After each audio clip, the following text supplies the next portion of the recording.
날마다 하나님 말씀 가까이 하는 성도님들에게 하나님의 은혜가 함께하길 원합니다. 오늘 하나님께 주신 말씀은 고린도전서 15장 35절에서 49절까지 말씀입니다. 누가 묻기를 죽은 자들이 어떻게 다시 살아나며 어떠한 몸으로 오느냐 하리니 어리석은 자여 네가 뿌리는 씨가 죽지 않으면 살아나지 못하겠고 또 내가 뿌리는 것은 장래의 형체를 뿌리는 것이 아니요 다만 밀이나 다른 것의 알맹이 뿐이로되 하나님이 그 뜻대로 그에게 형체를 주시되 갓 종자에게 그 형체를 주시느니라. 육체는 다 같은 육체가 아니니 하나는 사람의 육체요 하나는 짐승의 육체요 하나는 새의 육체요 하나는 물고기의 육체라. 하늘에 속한 형체도 있고 땅에 속한 형체도 있으나 하늘에 속한 것의 영광이 따로 있고 땅에 속한 것의 영광이 따로 있으니 해의 영광이 다르고 달의 영광이 다르며 별의 영광도 다른데 별과 별의 영광이 다르도다. 죽은 자의 부활도 그와 같으니 썩은 것으로 심고 썩지 아니할 것으로 다시 살아나며 욕된 것으로 심고 영광스러운 것으로 다시 살아나며 약한 것으로 심고 강한 것으로 다시 살아나며 육의 몸으로 심고 신령한 몸으로 다시 살아나나니 육의 몸이 있은즉 또 영의 몸도 있느니라. 기록된 바 첫사람 아담은 생령이 되었다 함과 같이 마지막 아담은 살려주는 영이 되었나니 그러나 먼저는 신령한 사람이 아니요 육의 사람이요 그 다음에 신령한 사람이니라. 첫사람은 땅에서 났으니 흙에 속한 자이거니와 둘째 사람은 하늘에서 나셨느니라. 무릇 흙에 속한 자들은 저 흙에 속한 자와 같고 무릇 하늘에 속한 자들은 저 하늘에 속한 이와 같으니 우리가 흙에 속한 자의 형상을 입은 것 같이 또한 하늘에 속한 이의 형상을 입으리라. 아멘. 신앙은 참으로 신비로운 일들이 벌어질 때가 있어요. 그래서 우리는 신앙생활을 하면서 여러 가지 궁금함과 질문을 던질 때가 있습니다. 그런데 우리가 그 질문에 대한 답으로 알 수 있는 것은 하나님이 알려주시는 것만, 즉 하나님께서 성경에 기록해 주신 성경 말씀 안에서만 우리는 알 수 있는 거예요. 나머지 성경에 기록되지 않는 것에 대한 궁금증은 예수님 다시 오시는 그날 우리는 분명히 알게 되는 것이지요. 그래서 어떠한 신앙의 질문에 대해서 때로는 정답이 모릅니다가 정답일 수 있는 것입니다. 고린도 교회 성도들은 그러한 질문을 했습니다. 부활은 없습니다. 왜냐하면 부활이 있다면 어떤 몸으로 부활하겠는가? 부활은 없습니다. 라고 고린도 교회 성도들은 생각하고 있었고, 혹시 부활이 있다면 어떤 몸으로 부활하겠습니까? 라는 질문을 던지는 거예요.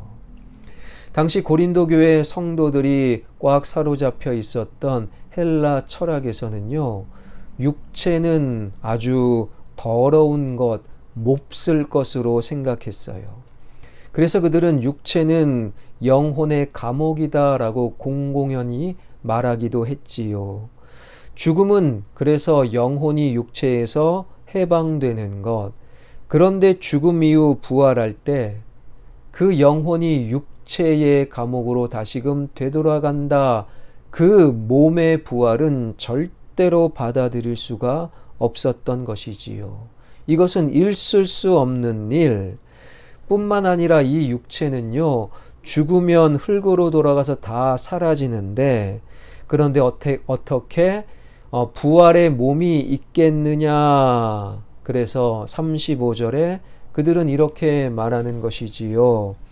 누가 묻기를 죽은 자들이 어떻게 다시 살아나며 어떠한 몸으로 오느냐 하리니.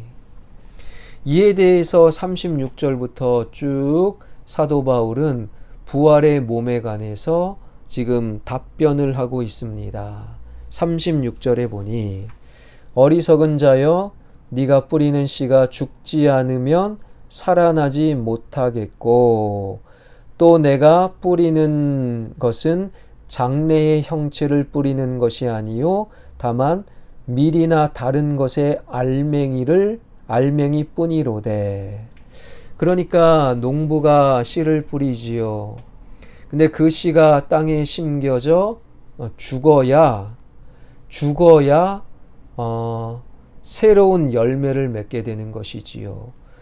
뿌려진 씨가 죽는 것으로 끝나는 것이 아니라 죽어야 뿌리를 내리고 그 씨가 죽어야 잎과 줄기와 열매를 꽃을 내는 것, 이것이 바로 이 세상의 창조 질서인 거예요.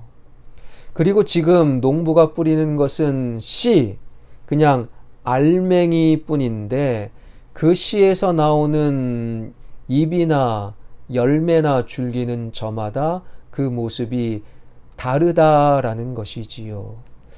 미물과 같은 씨앗도 식물도 죽어야 열매를 맺는데 하물며 인간, 창조의 절정인 인간의 죽음이 그것으로 끝나겠느냐?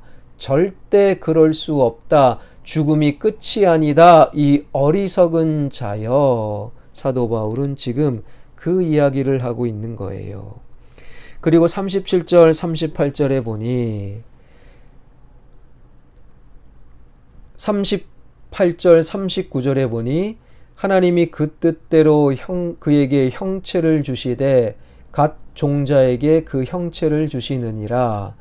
육체는 다 같은 육체가 아니니 하나는 사람의 육체요 하나는 짐승의 육체요 하나는 새의 육체요 하나는 물고기의 육체라.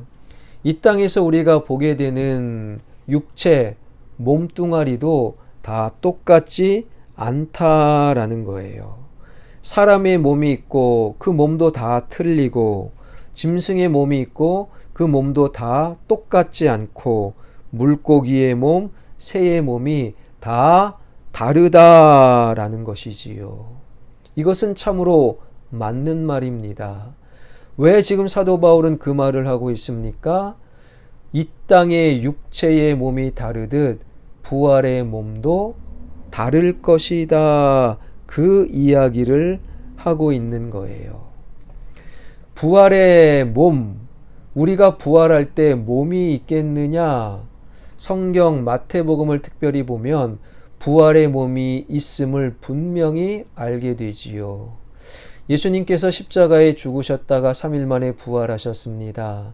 그리고 감람산에서 승천하시기 전까지 약 40일 동안 부활의 몸으로 제자들과 만나고 부활의 몸으로 제자들과 먹고 마시고 부활의 몸으로 제자들과 함께 거닐시고 부활의 몸으로 바로 도마로 하여금 창자국 못자국에 그 손을 집어넣게 하셨다라는 거예요. 그럼에도 불구하고 부활의 몸은 제자들이 꽁꽁 두려워서 문을 걸어 잠근 그 공간을 이 땅의 몸으로 들어갈 수 없는 꽁꽁 잠겨져 있는 그 몸을, 그 공간을 부활하신 주님께서는 그냥 스르르 들어가실 수 있었다라는 것이지요. 그러니 부활의 몸은 분명히 있되 지금 이 땅의 우리 육체와는 완전히 다른 새로운 몸으로 우리는 부활하게 될 것이다. 사람의 몸이 이렇게 다르고 짐승과 새의 몸이 다른데 부활의 몸이 지금과 똑같을 수 있겠느냐? 그러면서 40절부터 42절까지 이렇게 말씀하고 있지요. 하늘에 속한 형체도 있고 땅에 속한 형체도 있으나 하늘에 속한 것의 영광이 따로 있고 땅에 속한 것의 영광이 따로 있으니 해의 영광이 다르고 달의 영광이 다르며 별의 영광도 다른데 별과 별의 영광이 다르도다. 죽은 자의 부활도 그와 같으니 썩을 것으로 심고 썩지 아니할 것으로 다시 살아나며. 그러니 모든 몸이 다르듯 부활의 몸도 그와 같을 것인데, 그런데 이 땅의 몸과 부활의 몸을 비교할 때 이 땅의 육체, 지금 우리의 몸뚱아리보다는 부활의 몸이 훨씬 더 영광스럽고 훨씬 더 괜찮다, 사도 바울은 말하고 있는 거예요. 42절, 43절, 44절입니다. 죽은 자의 부활도 그와 같으니 썩을 것으로 심고 썩지 아니할 것으로 다시 살아나며, 이 땅의 몸은 욕된 것으로 심고 부활의 몸은 영광스러운 것으로 다시 살아나며, 이 땅의 몸은 약한 것으로 심지만 강한 것으로 다시 살아나며, 육의 몸으로 심고 신령한 몸으로 다시 살아나나니 육의 몸이 있은즉 또 영의 몸도 있느니라. 그러니까 부활의 몸은 분명히 있는데 이 땅에서 육체의 몸과는 달리 훨씬 더 영광스럽고 썩지 아니하며 더 강하고 더 신령한 부활의 몸으로 부활하게 될 것이다. 이것이 바로 사도 바울을 통한 부활의 몸, 그 몸의 정체라는 거예요. 그러면 45절, 46절, 47절은 아담과 예수 그리스도를 이렇게 비교하고 있지요. 기록된 바 첫사람 아담은 생령이 되었다 함과 같이 마지막 아담은 살려주는 영이 되었나니, 그러나 먼저는 신령한 사람이 아니요 육의 사람이요 그 다음에 신령한 사람이니라. 첫사람은 땅에서 났으니 흙에 속한 자이거니와 둘째 사람은 하늘에서 나셨느니라. 아담으로 대표되는 사람은 육의 몸, 이 땅의 몸이지만 예수 그리스도로 대표하는 부활의 첫 열매 되신 예수 그리스도로 대표되는 부활의 몸은 영광스럽고 신령하며 하늘에서 나신 몸이다. 사도 바울은 하나님의 마음을 전하고 있지요. 여기까지 정리하면 부활은 있습니다. 부활할 때 부활의 부활의 몸은 있는데 이 땅의 우리의 몸과는 다른 몸이요, 이 땅의 우리의 몸보다는 더 영광스럽고 신령하고 더 강건한 몸으로 우리는 부활될 것이다. 성경은 분명히 말씀하는 거예요. 여러분, 그래서 이 땅에서 사는 것도 기쁘고 감사하지만 끝이라고 말할 수 없는 주님을 통과하고 예수 그리스도를 향한 믿음으로 부활할 때 더 영광스럽고 더 신령하고 더 강건한 몸으로 부활되는 것이지요. 지금도 감사, 부활의 몸은 더 큰 감사. 이것이 바로 부활의 중요한 메시지입니다.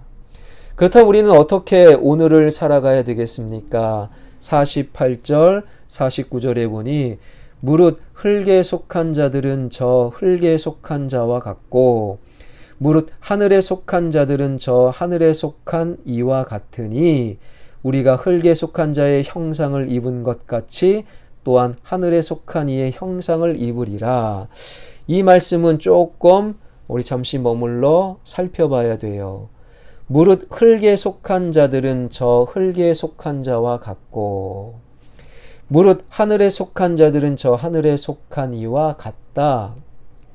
그러니까 이 땅에서 우리가 살아가는 동안에 어떤 사람은 그저 흙에 속한 자로 끝나고 어떤 사람은 하늘에 속한 자로 끝난다라는 거예요. 이 땅에서 모든 사람은 그저 흙에 속한 자이긴 하지만 내가 부활의 첫 열매가 되신 예수 그리스도를 믿고 부활을 신뢰한다면 이 땅에서 흙에 속한 나이지만 나는 이미 이 땅에서도 하늘에 속한 자가 될 수 있다라는 거예요. 그러니까 부활은 죽는 그 즈음에 겨우 믿는 것이 아니라 흙에 속하여 지금 오늘을 살아가고 있는 우리 모두가 부활을 선제적으로 믿어 육에 속한 내가, 지금은 이 땅에 속한 내가, 지금은 연약한 내가 이미 예수 그리스도를 믿음으로 하늘에 속한 신령한 자가 이 땅에서도 될 수 있다. 그러니 지금 우리에게 기회가 있을 때 부활을 믿고 예수 그리스도를 믿어라. 사도 바울은 지금 권면하고 있는 것이지요. 사랑하는 성도 여러분, 죽은 사람이 어떻게 다시 살아납니까? 이 세상의 질서와 이 세상의 지식과 경험과 이 땅의 과학으로는 설명이 안 돼요. 부활은 이 세상의 관점으로는 믿을 수가 없습니다. 그러나 하나님께는 너무 쉬운 거예요. 창조주 하나님께는 죽은 자를 살릴 수 있고 이 땅에서 산 자를 죽은 자로 만들 수 있는 것이지요. 하나님께는 너무 쉬운 부활, 그 하나님을 통해 부활을 다 신뢰하는 여러분 되길 소망합니다. 부활의 몸은 이 땅의 우리의 몸과는 달리 더 신령하고 더 강건하고 영광스러울 것입니다. 그 부활의 몸, 부활을 신뢰하며 오늘을 살아가는 우리가 하늘에 속한 신령한 자로 오늘을 살아갈 수 있기를 주님의 이름으로 축원합니다. 기도하겠습니다. 살아계신 하나님 감사드립니다. 오늘 말씀 마음속에 새기며 늘 평안과 기쁨으로 우리를 인도하여 주옵소서. 이 세상의 관점과 지식과 경험으로는 도저히 믿을 수 없는 부활, 그러나 주님의 관점, 주님의 생각, 주님을 향한 믿음으로 보니 부활은 반드시 있을 수밖에 없습니다. 먼저 예수님께서 부활하셨고 부활하신 이후 철연매가 되셨기 때문에 부활은 있습니다. 그 부활하는 그 순간 부활의 나의 몸은 지금보다 더 신령한 몸, 더 강건한 몸, 더 거룩하고 영광스러운 몸으로 부활될 줄 믿사오니 그 부활을 오늘 신뢰함으로 지금 육에 속한 내가 이미 신령한 하늘에 속한 자로 오늘을 살아가게 하여 주옵소서. 나의 자녀가 부활을 믿는 신앙을 갖길 원합니다. 죽음이 끝이 아니라 죽음 이후 다시 살아남 부활을 소망하며 부활 신앙으로 오늘을 담대히 살아가는 나의 아들, 딸, 사위, 며느리, 손주들 되게 하여 주옵소서. 살아계신 하나님, 성령의 충만함으로 늘 말씀을 가까이 하며 성령의 충만함으로 말씀을 알게 하시고 계속해서 말씀을 생각나게 하신 하나님의 능력을 날마다 경험하여 우리의 상황과 형편 중에서도 말씀으로 일어서는 말씀의 사람들 되게 하여 주옵소서. 하나님, 곧 닥쳐올 여름 이 무더위를 하나님께서 친히 지켜 보호하여 주시고 우리 가정마다 하늘에 놀라운 신령한 복을 내려 주옵소서. 지역 개발과 성전 건축 주님 손에 맡겨드리오니 가장 좋은 길로 인도하여 주옵소서. 예수 그리스도의 이름으로 기도하옵나이다. 아멘.